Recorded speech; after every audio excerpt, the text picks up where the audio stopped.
J.K. Yadav Films present J.K. Yadav Films.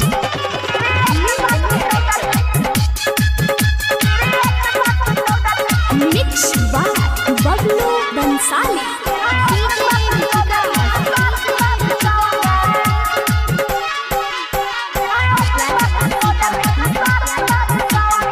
Singing by Prince Kirian. Number ले ले ले तू फोन न कइले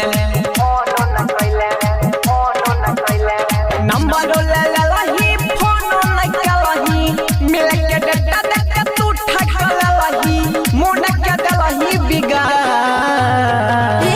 डिलीट भ गेले फेरो से लिखा न दूर तोरा माई के केना डिलीट कर देली गे ले ये छ नंबर लिख 1 7 7 2 2 14 फिर 1 7 14 फिर 7 7 14 फिर 1 7 14 फिर 7 7 14 नंबर ले ले ले तू फोन न कइले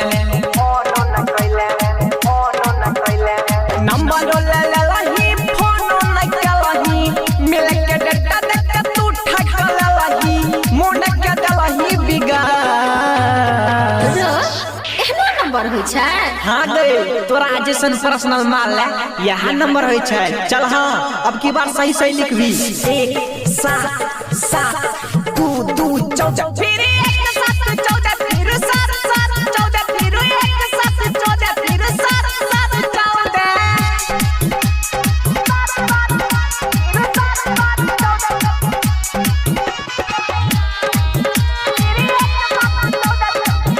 J.K. Yadav Films.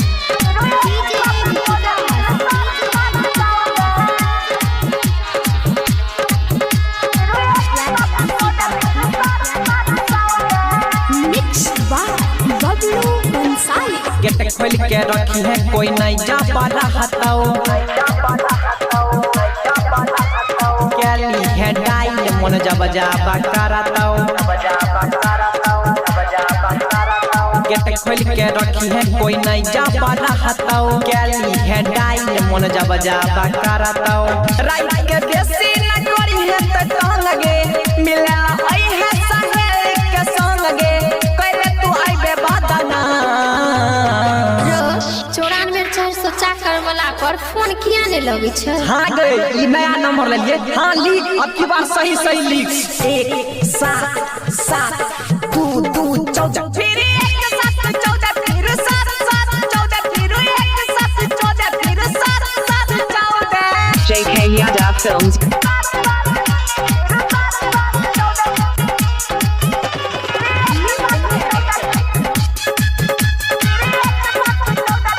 Mixed by Bablu Bansali.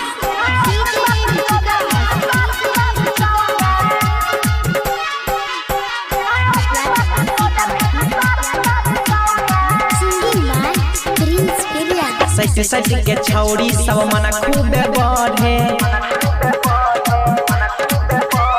छौड़ा के ऊपर छौड़ी जब चढ़े सच सच के छौड़ी सब मन खूब बढ़े छौड़ा के ऊपर छौड़ी जब चढ़े तू छोड़े पड़े है हमारा के ऊपर दोनों के मजा जब मिलतौ के सुपर क्या है ओहे वाला हमरा त डाउट बुझाइ छौ ई नंबर नै कुछ औरे छौ। नहीं गे ये हमरे नंबर छै नया सिम ले लिए ये 1 7 7